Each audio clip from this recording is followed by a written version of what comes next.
Kingfisher company का नाम तो आपने जरूर से ही सुना होगा। किंगफिशर एक टाइम पर इंडिया की सबसे ज्यादा बिकने वाली और सबसे ज्यादा पॉपुलर लिक्वर ब्रांड हुआ करती थी। इनफैक्ट आज के टाइम पर भी किंगफिशर इंडिया में काफी ज्यादा पॉपुलर है और एक टाइम पर इस कंपनी का लोगो आपने आईपीएल की टीम आरसीबी की जर्सी पर भी देखा होगा। इनफैक्ट आरसीबी की जर्सी को तो छोड़िए, एक टाइम पर पूरी की पूरी आरसीबी की टीम ही किंगफिशर कंपनी की यानी कि विजय माल्या की हुआ करती थी। साथ ही यहाँ पर बहुत सारी बड़ी बड़ी कंपनियां जैसे बर्जर पेंट्स कंपनी, किसान जैम, कैडबरी कंपनी और ऐसी कंपनियां जो पहले के टाइम पर काफी ज्यादा पॉपुलर थी लेकिन आज के टाइम पर वो खत्म हो चुकी है। सारी कंपनियां वो सारी स्पॉन्सरशिप यूबी ग्रुप के अंडर यानी कि विजय माल्या के अंडर में आती थी। विजय माल्या एक टाइम पर भारत में सबसे ज्यादा ट्रस्टेबल बिजनेसमैन माना जाता था, जिसने एक टाइम पर अपने गानों का पूरे भारत को फैन बना लिया था। बड़ी बड़ी गाड़ियां, लग्जरियस विला, लाइफस्टाइल जो थी विजय माल्या की वो कुछ ऐसी थी कि विजय माल्या को किंग ऑफ गुड टाइम्स कहा जाता था। यानी कि विजय माल्या के जितना अच्छा समय किसी ने भी एक्सपीरियंस ही नहीं किया आज तक। सब कुछ एकदम स्मूथ चलता रहा लेकिन धीरे धीरे विजय माल्या का king of good times king of bad times में बदलता चला गया। कुछ ऐसी गलतियां जो विजय माल्या ने की जिसके वजह से अपने बिजनेस को बचाने के लिए और खुद को बचाने के लिए वो रातों रात बैंक का 7,000 करोड़ रुपया लेकर देश को छोड़कर भाग गया। विजय माल्या घोटाले की रकम यहाँ पर इतनी बड़ी थी, उसका अंदाजा आप इसी चीज से लगा सकते हो कि उसके भागने के बाद भारत की इकोनॉमी तक डाउन चली गई थी। आज की वीडियो में हम इसी चीज पर बात करेंगे कि आखिर विजय माल्या ने ऐसा क्या काम किया था, ऐसी क्या गलती की थी जिसकी वजह से उसने अपने बिजनेस को बचाने के लिए देश को छोड़कर भागना पड़ा। और सबसे मेन चीज कि 7,000 करोड़ रुपए से भी ज्यादा लोन लेने के बावजूद भी किस पॉलिटिशियन यानी कि किस व्यक्ति की मदद से विजय माल्या भारत को छोड़कर भागने में सफल रहा। अगर आप नोटिस करोगे तो इंडिया के बड़े बड़े स्कैम और फ्रॉड्स की अगर हम बात करें तो सहारा इंडिया और विजय माल्या का स्कैम दोनों के बीच में काफी ज्यादा सिमिलैरिटी थी, लेकिन दोनों बिजनेसमैन के स्कैम करने का तरीका थोड़ा अलग था। इससे पहले कि हम बात करें कि विजय माल्या आखिर क्यों इंडिया को छोड़कर भागा, ऐसी क्या गलती की थी बिजनेस में उसने कि उसे देश को छोड़कर भागना पड़ा, और सबसे मेन चीज कि विजय माल्या को इंडिया से भगाने में किसने मदद की थी, ये सारी चीजों को समझने के लिए आइए समझते हैं विजय माल्या की पूरी स्टोरी शुरुआत से। विजय माल्या जैसे उद्योगपतियों की ये फितरत रहती है कि एक बार उन्होंने जो पैसा किसी से ले लिया वो उसे कभी लौटाते नहीं। Hi, I'm Vijay Mallya and I love to party as much as you do. Indians back now. It's up to you. You can do it. You know you can do it. Disappointed, but I guess that's a part of the game. Is that a question to be asked in the Oval?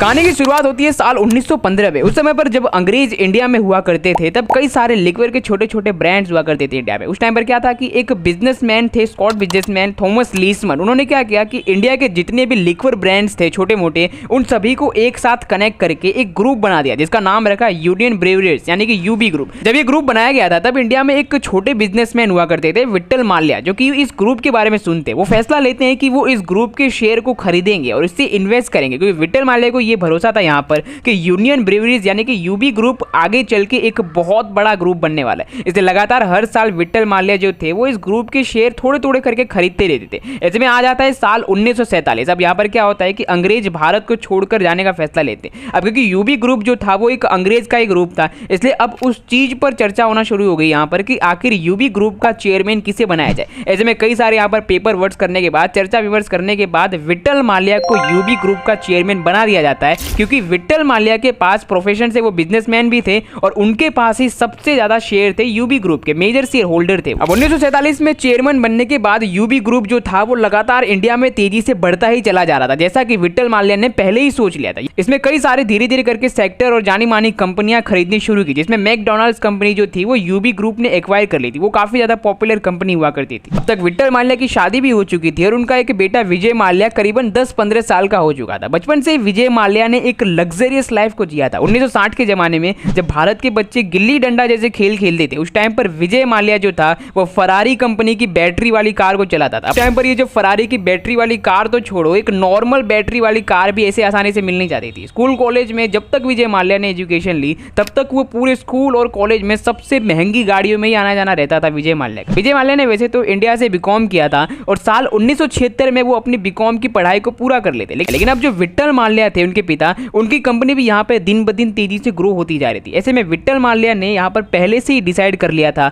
कि वो विजय माल्या को ही अपने UV group का future chairman बनाएंगे। अब विट्ठल माल्या ने यहाँ पर ये डिसीजन पहले से ही ले लिया था कि विजय माल्या यहाँ पर चेयरमैन बनेंगे तो एक अच्छी डिग्री यानी कि एक अच्छी नॉलेज के लिए उसे यूएसए भेजा जाता है विजय माल्या। इसलिए विजय माल्या बीकॉम करने के बाद यूएसए में बिजनेस की पढ़ाई करने के लिए जाते हैं। अब विजय माल्या जो थे वो प्लान के हिसाब से जो भी पढ़ाई लिखाई थे वो करके वापस से इंडिया में आ जाते हैं और विट्ठल माल्या धीरे धीरे करके विजय माल्या को यूबी कंपनी में जोड़ना शुरू करते। एक तरफ विट्ठल माल्या के पास यहाँ पर पूरा एक्सपीरियंस था बिजनेस का कि कैसे यहाँ पर बिजनेस चलाया जाता है, दूसरी तरफ विजय माल्या के पास बिजनेस की नई नई स्ट्रेटेजी और टेक्निक थी। जो भी पढ़ाई उन्होंने अमेरिका में की थी, उस पढ़ाई के दौरान जो भी सारी चीजों को उन्होंने सीखा था, धीरे धीरे करके वो सारी टेक्निक्स वो यूबी ग्रुप के अंडर में इंप्लीमेंट करना शुरू करते। पर साल 1970 के बाद से ही यूबी ग्रुप को बहुत सारी प्रॉब्लम फेस करनी पड़ रही थी, क्योंकि 1971 के बाद से ही कई सारे इंडिया के राज्यों में लिकर को पूरी तरीके से बैन कर दिया गया था। इनफैक्ट 1970 के बाद तो इंडिया में लिकर को पूरी तरीके से बैन करने का ऑर्डर था सरकार का। ऐसे मार्केट में जो भी यूनियन ब्रेवरीज ग्रुप थे और जितने भी लिकर की छोटी मोटी कंपनियां थी वो टेंशन में आ गई थी। इस प्रॉब्लम की वजह से यहाँ पे कई सारे लिकर के ब्रांड जो थे छोटे मोटे, उन्होंने अपने सारे एसेट्स बेचना शुरू कर दिए। और माल्या की कंपनी में भी टेंशन का माहौल था, क्योंकि भले ही यूबी ग्रुप में कई सारी कंपनीज थी दूसरी और भी,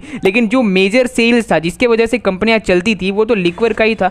पर एक तरफ से सारे जो दूसरे कंपटीटर्स थे वो अपनी कंपनियां बेच रहे थे। विट्ठल माल्या ने दिमाग लगाया, उन्होंने टोटली इसका उल्टा ही किया। विट्ठल माल्या को ये बात यहाँ पर पहले से यहाँ पर अंदाजा हो चुका था कि सरकार ज्यादा टाइम तक शराब पर बैन नहीं लगा सकती, इसलिए विट्ठल माल्या ने क्या किया कि जितनी भी दूसरी कंपनी सस्ते दामों पर बिक रही थी उनके सारे एसेट्स को खरीदना शुरू किया। और थोड़े टाइम बाद जैसा विट्ठल माल्या ने सोचा था सेम टू सेम वैसा ही हुआ, सरकार ने लिकर से बैन हटा दिया। इस तरीके से अब यूनियन ब्रेवरीज ने अब सिर्फ अपने कंपटीटर्स को ही नहीं खत्म किया, बल्कि ये ग्रुप और भी तेजी से बड़ा किया और बहुत तेजी से बढ़ने लगा। लेकिन यहाँ पर एक प्रॉब्लम अभी तक बची हुई थी कि ये यूनियन ब्रेवरीज कंपनी जो थी वो पूरी की पूरी लिक्वर ब्रांड पर टिकी हुई थी। विजय माल्या नहीं चाहते थे कि कंपनी को आगे चल के ऐसी और भी कोई नई प्रॉब्लम फेस करनी पड़े, इसलिए विजय माल्या कैसे भी करके यूबी ग्रुप से जो लिक्वर कंपनी का टैग था उसे हटाना चाहते थे। और विजय माल्या ने एक ऐसा सरोगेट ब्रांड को चुना जो कि यूनियन ब्रेवरीज से लिक्वर कंपनी के ब्रांड को हटा दे। उस टाइम पर मोहन मिंकिन की जो गोल्डन ईगल करके एक बियर आती थी वो काफी ज्यादा पॉपुलर थी इंडियन मार्केट में, इसलिए माल्या ने भी सेम इसी चीज को कॉपी करके किंगफिशर बियर ब्रांड को चला दिया। अब किंगफिशर जो था उसे बनाने का मकसद यहाँ पर यही था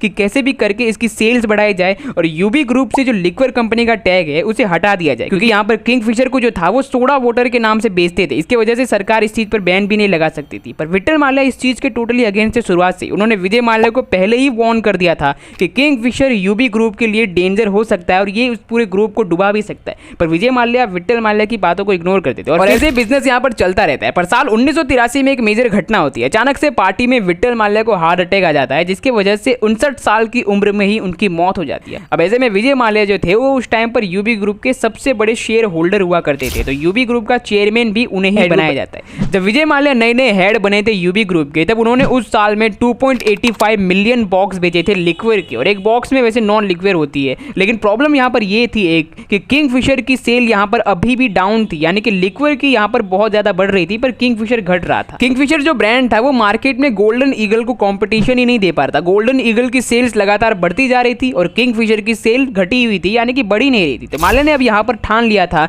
कि वो कैसे भी करके किंगफिशर की बियर को इंडिया का पॉपुलर बियर बनाएंगे। माल्या ने यहाँ पे छोटे मोटे जितने भी कंपनियां थी, जिसे फार्मा हो गया, फर्टिलाइजर हो गया, ये सारी कंपनियां जो यूबी ग्रुप में थी उसे बेचना शुरू कर दिया। ज्यादा से ज्यादा किंगफिशर को प्रमोट करना शुरू किया, ढेर सारी एडवर्टाइजमेंट, और जैसा माल्या ने सोचा था सेम टू सेम वैसा ही हुआ। किंगफिशर उस टाइम पर इंडिया का हाईएस्ट पॉपुलर बियर बन चुका था और गोल्डन ईगल को भी वो पीछे छोड़ देता है। विजय माल्या ने इसी वजह से यूबी ग्रुप को यहाँ पर डाइवर्सिफाई करना शुरू किया था। वो हर एक फील्ड में, हर एक सेक्टर में हाथ आजमा रहे थे और उस सेक्टर में एक पावरफुल कंपनी को बना रहे थे। अब साल 2000 आ चुका था और अभी तक एकदम सब कुछ सही चल रहा था, यूबी ग्रुप एकदम सेल्स बढ़ रही थी। लेकिन जब विजय माल्या के दिमाग में एक ऐसा आइडिया आता है कि वो अब एयरलाइन फील्ड में भी एंट्री लेंगे, तब से विजय माल्या का जो बिजनेस था वो ओवरशैडो होने लगा था। क्योंकि एयरलाइन का बिजनेस आज के टाइम पर भी ऐसा बिजनेस है जिसमें अगर कोई बिजनेसमैन जाना भी चाहता है तो यहाँ पर बहुत ज्यादा चांस है कि या तो वो बिजनेसमैन फेल हो जाएगा, वो बिजनेस फेल हो जाएगा, उसकी एयरलाइन कंपनी बंद हो जाएगी, घाटे में चली जाएगी, या फिर ये होगा कि वो डेब्ट में रहेगा।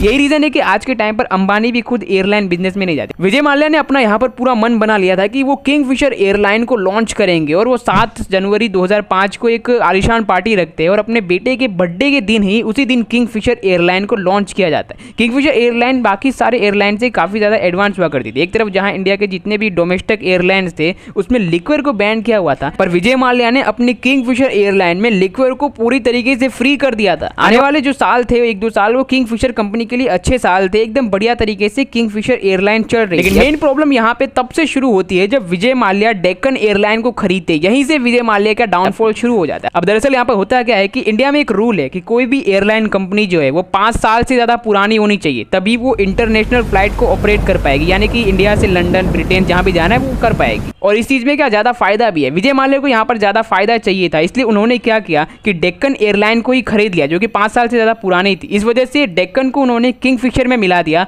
और एक टाइप से किंगफिशर को भी 5 साल पुराना बना दिया अकॉर्डिंग टू पेपर वर्क। अब माल्या के पास यहाँ पे इंटरनेशनल फ्लाइट उड़ाने का वीजा भी था और एक तरफ से विजय माल्या के पास किंगफिशर एयरलाइंस थी जो कि हाई क्लास थी, लेकिन दूसरी तरफ मेन प्रॉब्लम यहाँ थी कि डेक्कन एयरलाइंस भी थी उनके पास और वो एकदम लो क्लास थी। इसी वजह से साल 2012 तक किंगफिशर एयरलाइन को एक ग्लोबल क्राइसिस का सामना भी करना पड़ा। माल्या ने जैसे तैसे करके कंपनी को बचाने के लिए 11 अलग अलग बैंकों से 8,000 करोड़ रुपए का लोन लिया ताकि किंगफिशर कंपनी को वो बचा सके, पर यहाँ पर कोई खास असर देखने को नहीं मिलता है। और एंड में जाकर साल 2012 ये वो साल आता है जब कंपनी का लाइसेंस को रद्द कर दिया जाता है। अब करीबन यहाँ पर 8,000 करोड़ का लोन तो विजय माल्या ने ले लिया था, पर अभी तक 2016 आ चुका था और उन्होंने इस लोन को चुकाया नहीं था। यहाँ पर पैसे उनके बाकी थे, एयरलाइंस उनकी बंद हो चुकी थी। अब ये केस जो था वो सीबीआई के हाथ में चला गया था क्योंकि लोन का टाइम काफी ज्यादा हो चुका था। सीबीआई ने यहाँ पर जांच पड़ताल करनी शुरू कर दी कि आखिर लोन क्यों नहीं चुका पा रहे माल्या। तो उन्होंने जब माल्या की बैलेंस शीट्स देखी तो उन्हें पता चला कि साल 2008 से साल 2017 तक विजय माल्या के पास इतना सारा पैसा था